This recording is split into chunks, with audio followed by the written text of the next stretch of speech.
بسم اللہ الرحمن الرحیم۔ آج ہے 30 مارچ اور دن ہے ہفتے کا۔ پاکستان تحریک انصاف نے حکومتی کمیشن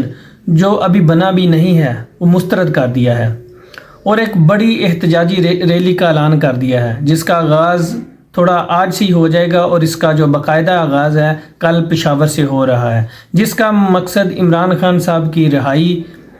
اور جو اسلام آباد ہائی کورٹ کے 6 جج صاحبان ہیں ان کے ساتھ کھڑے ہونا ہے، جو انہوں نے خط لکھا ہے اس کے سلسلے میں۔ جب سے اسلام آباد ہائی کورٹ کے 6 جج صاحبان نے ان کا جو خط ہے وہ منظر عام پر آیا ہے، ملک میں ایک ہنگامہ برپا ہے۔ کچھ ایسے لگ رہا ہے کہ جیسے پورا ملک رک گیا ہے، اور اب بجائے اس کے کہ اس پہ ایک سپریم کورٹ آف پاکستان اپنا ایک بینچ تشکیل دیتی، وہ 3 رکنی ہوتا یا 5 رکنی ہوتا جو چیف جسٹس کی سربراہی میں بنتا، جس میں تمام جو سینئر جج پہ مشتمل وہ بینچ ہوتا، وہ اس خط کا جائزہ لیتا اور جو اسلام آباد ہائی کورٹ کے جج صاحبان ہیں ان کے دکھوں کا مطالعہ کرتا۔ بلکہ انہوں نے ایک منظوری کیا دے دی جس میں چیف جسٹس صاحب بھی شامل ہیں حکومت کے ساتھ، ایک حکومتی کمیشن جس کی سربراہی ایک ریٹائرڈ جج کرے گا، وہ بنانے کا کہا ہے، اور جس کی منظوری کابینہ میں ہونی تھی۔ وہ کابینہ کا اجلاس بھی مسترد ہو گیا، جس کا ایجنڈا سب سے ٹاپ پر تھا، وہ ابھی تک کابینہ کا اجلاس بھی نہیں ہوا جس میں کمیشن نے بننا تھا،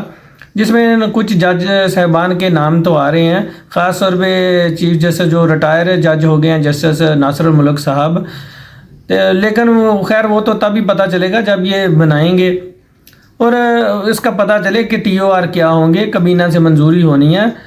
ابھی تک اس میں کوئی پیش رفت نہیں ہوئی ہے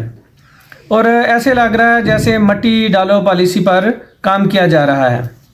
ناظرین، پاکستان ایک ایٹمی ملک ہے اور دنیا کی آبادی کے لحاظ سے تقریباً، اگر میں غلط نہ ہوں تو 6واں بڑا ملک ہے۔ بجائے اس کی عوام کو یہ تاثر دیا جائے کہ ریاست عوام کے حقوق کے لیے کھڑی ہے، عوام کو یہ یقین ہو کہ عدالتیں ان کو انصاف دینے کے لیے بنی ہیں، تاکہ طاقتوروں کے نہ بلکہ یہ جو طاقتور لوگ ہیں ان کی ایسے لگ رہا ہے جیسے ذاتی خواہشیں پوری کر رہی ہیں یہ ہماری عدالتیں، یہ نظام ہمارا ایسے چل رہا ہے۔ پولیس کا حال ہمارے ملک کی دیکھ لیں، اس کے محکمے کے اوپر بہت زیادہ کام ہونا ہے تاکہ عوام کو لگے کہ یہ ہمارے محافظ ہیں۔ اگر حقیقت دیکھی جائے تو عوام ان کو محافظ سمجھنے کے بجائے ان سے خوف زدہ ہے۔ سرکاری ادارے دیکھ لیں کیا ان کا حال ہے، کتنی کرپشن ہے۔ سرکاری ہاسپٹل دیکھ لیں کہ علاج کے لیے غریب عوام کیسے ترس رہی ہے، ان کے کیا حالات ہیں۔ PIA ہے پاکستان، وہ پرائیویٹائزیشن کی طرف جا رہی ہے، جو ایک ملک کی ایئر لائن ہوتی ہے، جیسے ایک فلیگ ملک کا ایک سمبل ہوتا ہے، پتہ چلتا ہے یہ کون سا ملک ہے، اسی طرح ایک جو ایئر لائن بھی ایک سمبل کے طور پر دیکھی جاتی ہے ملکوں میں، یہ ان کا تشخص اجاگر کرتی ہے ایک ایئر لائن، اسے پتہ چلتا ہے یہ ملک کیسا ہے، تو وہ بھی پرائیویٹائزیشن کی طرف جا رہا ہے۔ یہ حال ہے ہمارے ملک کا، اور یہ جا کس طرف رہے ہیں، بجائے کہ عوام کو ایک نئی حکومت بنی ہے الیکشن کے بعد، عوام کو تاثر دیا جائے کہ عوام یہ جو نئی حکومت ہے یہ عوام کو ریلیف دینے کے لیے آئی ہے، بلکہ عوام اور مزید ٹینشن میں جا رہی ہے، کیونکہ ابھی مزید خبریں پٹرول کے بارے میں بھی آ رہی ہیں کہ اس پہ بہت زیادہ اضافہ اس کی قیمتوں میں ہو رہا ہے، تو غریب عوام کدھر جائے گی؟ پٹرول کے بڑھنے سے ہر چیز پہ اثر پڑتا ہے، مہنگائی میں بہت زیادہ اضافہ ہوتا ہے۔ ناظرین، حامد خان صاحب میں پاکستان تحریک انصاف کے رہنما ہیں اور بڑے وکیل ہیں۔ حامد خان کی جانب سے میڈیا پہ ایک بیان جاری ہوا ہے، یہ جو حکومتی کمیشن بن رہا ہے اس کے سلسلے میں انہوں نے کہا ہے کہ جو 6 جج صاحبان کا لیٹر ہے،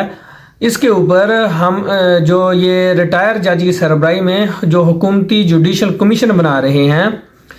وہ حامد خان صاحب نے کہا ہے ہم وکلاء نے یہ فیصلہ کیا ہے کہ ہم یہ کمیشن جو ہے وہ مسترد کرتے ہیں۔ حامد خان صاحب نے کہا ہے کہ چیف جسٹس صاحب کی سربراہی میں 5 رکنی بینچ تشکیل دینے کا مطالبہ کیا گیا ان کی طرف سے۔ اگر قاضی صاحب کی سربراہی میں بینچ بنتا ہے تو وہ کم از کم 5 سینئر ججوں پر مشتمل ہونا چاہیے سپریم کورٹ کے۔ حکومت کا جو ریٹائرڈ ججوں پر کمیشن بنانا بہت غلط فیصلہ، یہ حامد خان صاحب نے کہا ہے۔ وکلا کا مطالبہ ہے کہ حاضر سروس ججوں پر مشتمل یہ کمیشن بنایا جائے۔ حامد خان صاحب نے یہ بھی کہا ہے کہ ہائی کورٹ کے ججوں نے سنگین الزام لگائے ہیں، 5 ججوں پر مشتمل کمیشن بنایا جائے اور چیف جسٹس صاحب خود اس کی سربراہی کریں۔ ان کا مزید یہ کہنا تھا کہ وزیر قانون اعظم نذیر تارڑ کے کسی بیان پر وہ یقین نہیں رکھتے۔ یقین ہے کہ وزیر قانون جو بات کر رہے ہیں وہ بات بالکل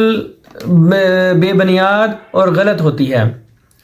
حامد خان کا مزید کہنا تھا کہ سپریم کورٹ نے اگر ریٹائرڈ ججوں کا کمیشن بنانے کا کہا ہے تو تاریخی غلطی کی ہے۔ انہوں نے کہا ہے کہ سپریم کورٹ کا یہ اجتماعی فیصلہ نہیں ہو سکتا۔ اگر یہ انہوں نے اجتماعی فیصلہ کیا بھی ہے تو یہ غلط فیصلہ ہے۔ پاکستان کے وکلا نے اس فیصلے کی مخالفت کی ہے اور انہوں نے کہا کہ جتنے بھی پاکستان کے وکلا ہیں وہ تمام اس فیصلے کی مخالفت کریں گے کہ اگر سپریم کورٹ نے یہ جو حکومت جوڈیشل کمیشن بنا رہی ہے ایک رکنی، اگر اس کی جو منظوری دی ہے سپریم کورٹ آف پاکستان نے، اگر ان کے کہنے پہ بنا ہے تو یہ پاکستان کے تمام جو وکلا برادری ہے اس کی مخالفت کریں گے۔ حامد خان نے کہا ہے سپریم کورٹ کو اس خط پر از خود نوٹس لینا چاہیے تھا۔ ججز نے سپریم جوڈیشل کونسل کو خط لکھا ہے، انہیں گائیڈنس دینی چاہیے۔ انہوں نے سپریم جوڈیشل کونسل سے گائیڈ لائنس مانگی ہیں، اپنے گائیڈنس دینے کی بجائے تحقیقات کی طرف چلے گئے ہیں۔ تو انہیں گائیڈ لائنس کون دے گا کہ اس حالات میں وہ یعنی خود توہین عدالت کریں یا کوئی اور اس سلسلے میں، یعنی جو اسی لیے تو خاطر لیٹر لکھا ہے نا کہ وہ سپریم جوڈیشل کونسل ان کی رہنمائی کریں کہ وہ اس سلسلے میں کیا کریں۔ اسلام آباد ہائی کورٹ کے ججوں نے تاریخی جرات کا کام کیا، یہ حامد صاحب نے کہا ہے۔ یہ پاکستان تحریک انصاف کے رہنما کی طرف سے گفتگو کی گئی ہے۔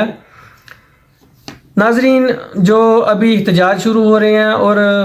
جو وکلا برادری اور پاکستان خاص طور پہ پاکستان تحریک انصاف کی طرف سے یہی مطالبہ کیا جا رہا ہے کہ اس کا جو سربراہی ہونی چاہیے، جو کمیشن بنایا جائے وہ سپریم کورٹ کے سینئر ججوں پر مشتمل ہو، تاکہ کیونکہ عمران خان صاحب کا بھی جو موقف ابھی جو ان کے وکلاء کے ذریعے باہر آ رہا ہے وہ یہی ہے کہ جو عمران خان صاحب کو سزائیں دی گئی ہیں وہ اسی یعنی ایک کڑی کے سلسلہ ہے، تو عمران خان کی بھی جو سزائیں ہیں وہ کالعدم کی جائیں۔ ابھی یہی احتجاج اور زور جو پکڑ رہا ہے وہ جج صاحبان کی جو عامر فاروق صاحب ہیں، مطالبہ کیا جا رہا ہے پاکستان تحریک انصاف اور کچھ وکلاء کی جانب سے کہ وہ بھی مستعفی ہوں اور چیف جسٹس صاحب بھی مستعفی ہوں۔ ناظرین، جو بھی نئی خبریں اس بارے میں اپڈیٹ آئیں گی آپ کو بتائیں گے انشاءاللہ۔ برائے مہربانی کر کے چینل کو سبسکرائب کیجئے اور لائک کیجئے، شکریہ۔